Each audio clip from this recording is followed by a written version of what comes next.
ప్రభువు పేరిట మీ అందరికీ షలోం. ఈరోజు దేవుని వాగ్దానము. జనులారా, ఎల్లప్పుడూ ఆయన యందు నమ్మిక ఉంచుడి, ఆయన సన్నిధిని మీ హృదయములు కుమ్మరించుడి. దేవుడు మనకు ఆశ్రయము. 62వ సంకీర్తన 8వ వచనం. ప్రియ సహోదరి సహోదరులారా, ఈరోజు జీవాక్యము వినుచున్న మీ అందరికీ మన ప్రభువును ప్రియరక్షకుడైన యేసుక్రీస్తు జీవము కలిగిన నామమున ఈ నూతన దినపు శుభములను వందనములను తెలియజేయుచున్నాను. ప్రియులారా, చదువుకున్నటువంటి ఈ మాట దావీదు గారు పలికిన మాట. ఆయన తన దగ్గర ఉన్నటువంటి ప్రజలకు ఏమని చెబుతున్నాడు అనంటే, జనులారా, ఎల్లప్పుడూ మీరు ఆయన యందు నమ్మిక ఉంచుడి అని. ఎవరు ఆయన అంటే దేవుడు. దేవుని యందు నమ్మిక ఉంచండి అని దావీదు గారు తన దగ్గరున్నటువంటి ప్రజలకు చెబుతూ ఉన్నాడు.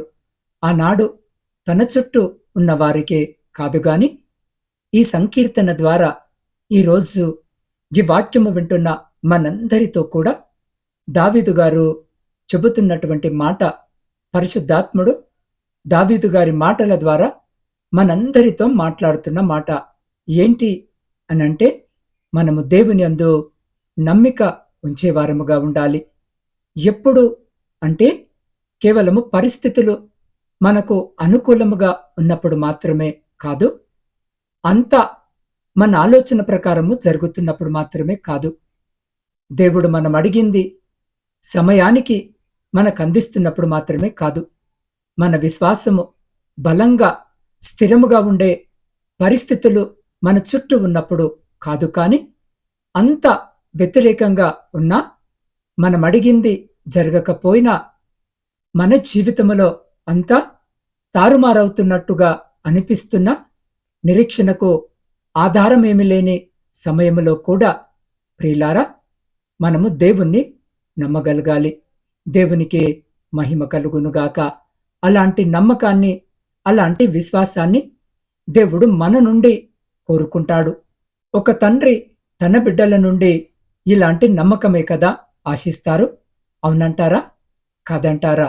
ఏ తండ్రి అయినప్పటికీ కూడా తన బిడ్డ తనను ఎలా నమ్మాలి అని కోరుకుంటాడు అనంటే, డబ్బున్నప్పుడు, ఇప్పుడు పరువు, పేరు, ప్రఖ్యాతులు, అధికారము ఇవన్నీ ఏవో ఉన్నప్పుడు మాత్రమే కాదు, కానీ ఏమీ లేని సమయంలో కూడా నా బిడ్డలకు నేను సమస్తాన్ని సమకూర్చగలను అని నా బిడ్డలు నన్ను నమ్మాలి అని ప్రతి తండ్రి కోరుకుంటాడు. అవును ప్రియ సహోదరి సహోదరులారా, ఒకవేళ కుటుంబ పరిస్థితులను బట్టి ఆలోచించో, లేదంటే ఏదన్నా ఇబ్బందులు ఉన్నాయనో, మన బిడ్డలు కనుక ఏదైనా ఒక అవసరము వచ్చినప్పుడు పాఠశాల ఫీజు కట్టడం కొరకో, లేదా పుస్తకాల కొరకో, దేనికైనా వారు ఆశించింది ఏదైనా పొందడము కొరకు మనల్ని కాకుండా మన బంధువులను, లేదంటే కొంచెం పెద్దవాళ్ళనో ఎవరినైనా అడిగారు అనుకోండి, మా నాన్న చేయలేడండి, మా నాన్న కొంచెం ఇబ్బంది పడుతూ ఉన్నారు, మీరు నాకు సహాయం చేస్తారా అని చెప్పి మనల్ని కాకుండా, మనల్ని దాటి ఇంకెవరినైనా అడిగితే, ప్రియ సహోదరి సహోదరుడా, మనకు ఎంత బాధ వస్తుందో కదా. ఏదైనా పరిస్థితులను బట్టి ప్రేమతో అడగడము వేరు, కానీ నా తండ్రి చేయలేడు, నా తండ్రి అలాంటి పరిస్థితుల్లో లేడు అన్న సందేహముతో మన బిడ్డలు కనుక మనల్ని దాటి ఇంకొకరిని చేరితే మనకు చాలా బాధ అనిపిస్తుంది కదా. ఎందుకు అనంటే, నన్ను నమ్మలేకపోయాడు, నేను అలాంటి నమ్మకాన్ని నా బిడ్డలకి కలిగించలేకపోయాను అనే బాధ ప్రతి తండ్రికి, ప్రతి తల్లికి కలుగుతుంది. ప్రియ సహోదరి సహోదరుడా, దేవుడు సర్వశక్తి కలిగినవాడు. ఆయన ఏదైనా చేయగలిగినవాడు, ఎలా అయినా చేయగలిగినవాడు. ఆయన్ని కనుక మనము మన తండ్రిలాగా, ఆయన సర్వశక్తి కలిగినటువంటి దేవునిలాగా మనము నమ్మలేకపోతే, అసాధ్యమైనది ఆయనకి ఏదీ లేదు అనే విషయాన్ని మనము మర్చిపోయి సందేహిస్తే కనుక ఆయనను నమ్మకుండా ఆయన స్థానంలోనికి మనుషులను, ఆయన స్థానంలోనికి డబ్బును, ఆయన స్థానంలోనికి మరి దేనినైనా తీసుకొచ్చి పెట్టి దాన్ని మనము నమ్మి దానిని మనం ఆధారముగా చేసుకుంటే, ప్రియ సహోదరి సహోదరుడా, మన తండ్రి కూడా మనల్ని అదే రీతిలో మనల్ని బట్టి బాధపడతారు అనే విషయాన్ని మనము మర్చిపోకూడదు. ఎందుకు అనంటే దేవునికి అసాధ్యమైనది ఏది కూడా లేదు. ప్రియులారా, సహజంగా కొన్నిసార్లు పరిస్థితులు మనకు అనుకూలముగా ఉండకపోవచ్చు, వ్యతిరేకంగా కనపడవచ్చు, ఆధారమేది లేకపోవచ్చు. దేవుడి కార్యము చేయగలడు అని నమ్మటానికి ఆధారమేమీ లేకపోవచ్చు. కానీ పరిశుద్ధ గ్రంథములో మనము చూస్తే ఈనాడు మనము విశ్వాసులకు తండ్రి అని ఎంచుతున్నటువంటి అబ్రహాము నిరీక్షణకు ఆధారమేమి లేని సమయములో అతడు దేవుని నమ్మాడు. అవును ప్రియ సహోదరి సహోదరుడా, దేవుడు అబ్రహాముకు దానిని నీతిగా ఎంచాడు.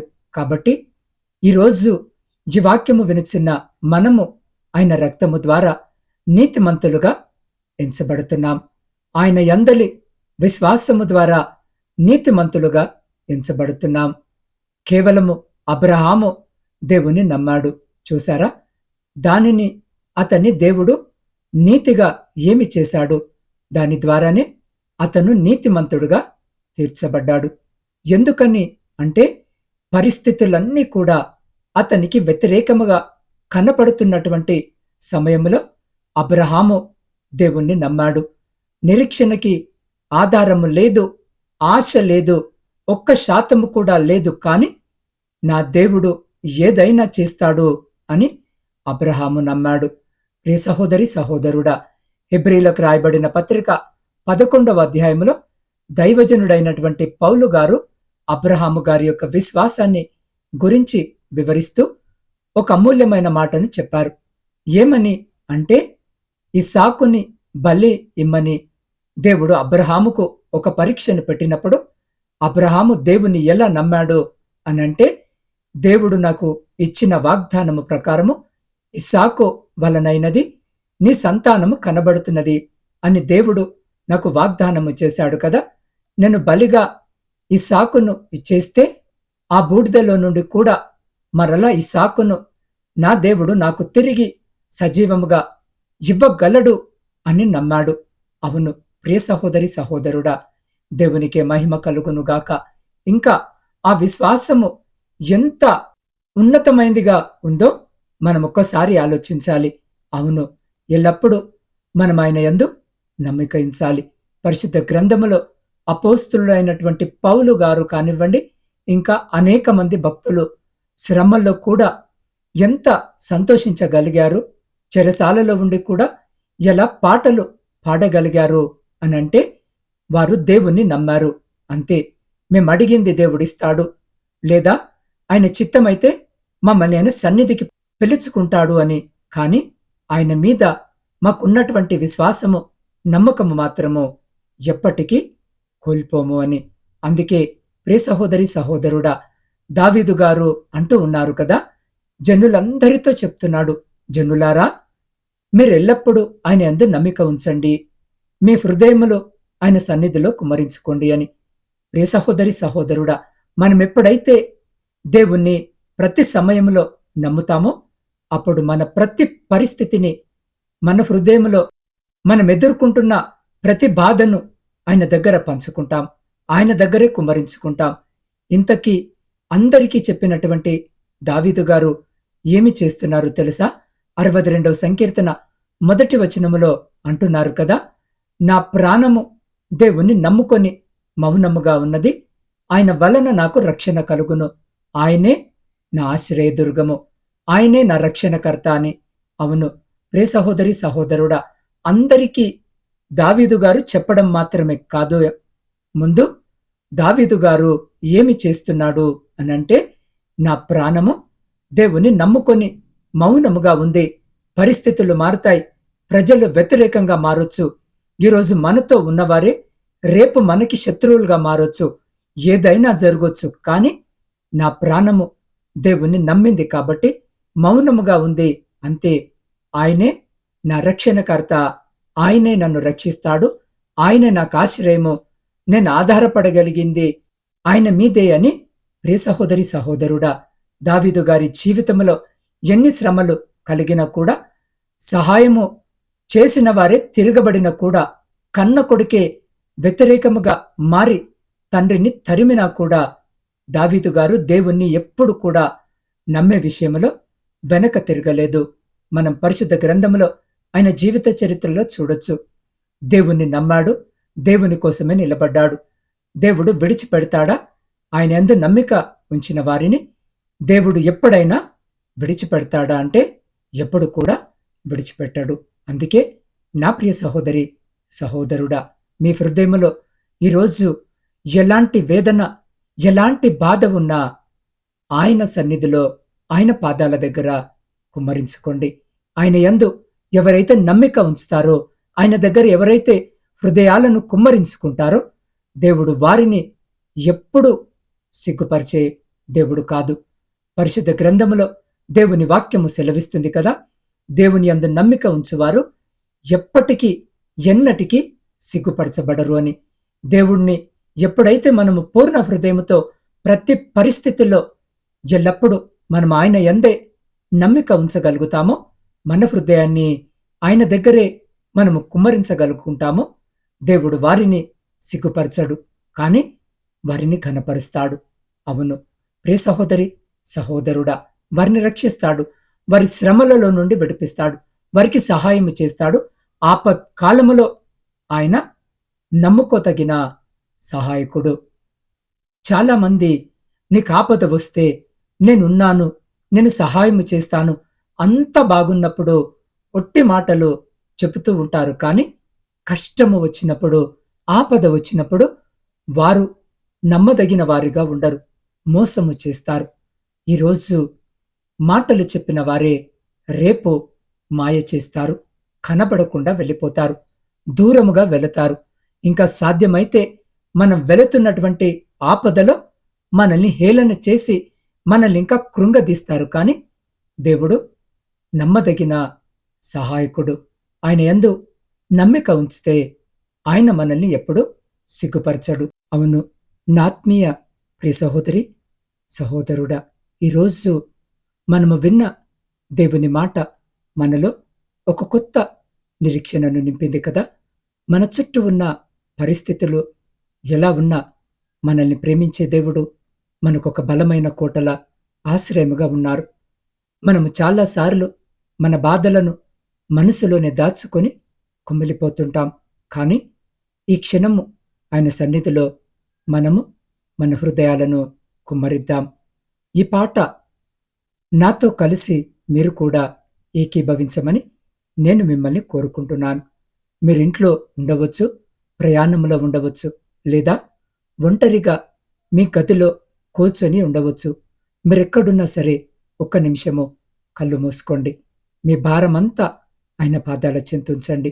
మీకు కలిగిన వేదనను, కన్నీటిని, మీ భయాన్ని తండ్రికి చెప్పండి. ఆయన మిమ్మల్ని హత్తుకోవడానికి ఈరోజు సిద్ధముగా ఉన్నాడు. రండి, ఈ ఆరాధనలో నాతో కలిసి పాల్గొనండి. మనసారా ఆయనను నమ్ముతూ ఈ స్తుతి గీతాన్ని దేవునికి సమర్పిస్తాం. ఏ సమయమైనా, ఏ స్థితిలోనైనా నీ పైన నమ్మిక ఉంచెదను దేవా. ఏ సమయమైనా, ఏ స్థితిలోనైనా నీ పైన నమ్మిక ఉంచెదను దేవా. నా హృదయమును నీ సన్నిధిలో కుమ్మరించెదను.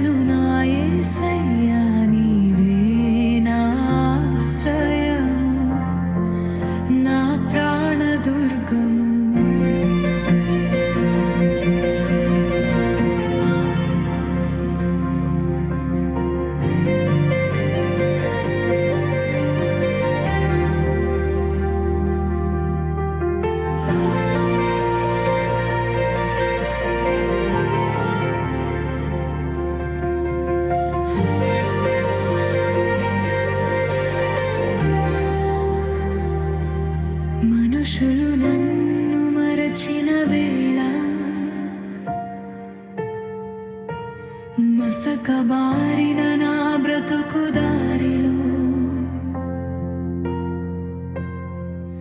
నా కన్నీటిని తుడుచువాడవు నీవే, నా భారమంతా మోయువాడవు నీవే. నీ పాదాల చెంతే నా పరవశము, నీ కృపలోనే నాకు క్షేమము. లోకపు అలలు నన్ను చుట్టినను, శోధనకారు చీకటి కమ్మినను, భయపడను నేను, నీవే నా తోడు. కదలదు నా పాదం, నీవే నా నీడ. నీ సన్నిధిలో నా సిద తీరుట, నీ కౌగిలిలో నా పరమానందము.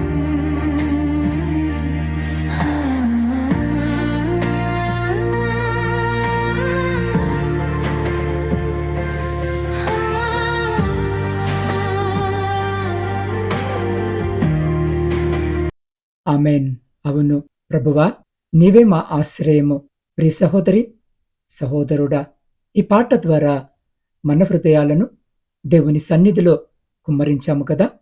ఇప్పుడు మనమందరము కలిసి ప్రార్థనలో ఏకీభవిద్దాం. మీకున్న ప్రతి సమస్యను, మీ మనస్సులోని ప్రతి భారమును ఈ సమయంలో దేవుని వైపు ఎత్తండి. 2 నిమిషాలు మనమందరము కలిసి ప్రార్థిద్దాం. నేను మీకోసము ప్రార్థిస్తున్నాను.